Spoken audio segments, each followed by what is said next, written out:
noodles. Lalagyan ko siya ng malunggay. Pero hindi ko nilagay lahat ng ano niya, seasoning guys, kasi sobrang tamis.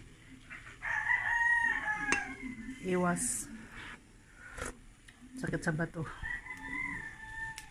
Lagyan ko siya ng asin.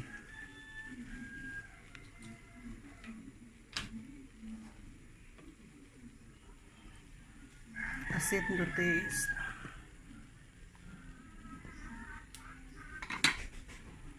Sunog na yung talong ko.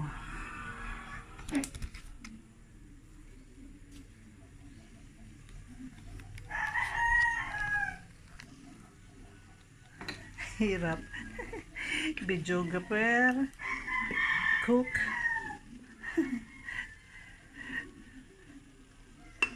Para may content lang. Konting asin pa.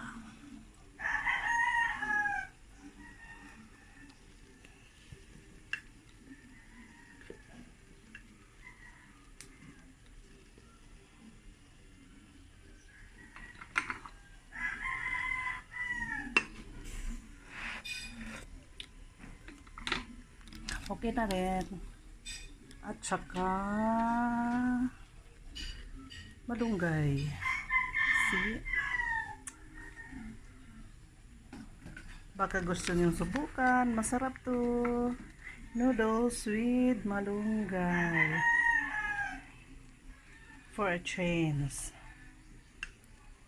Thank you for watching. Bye-bye.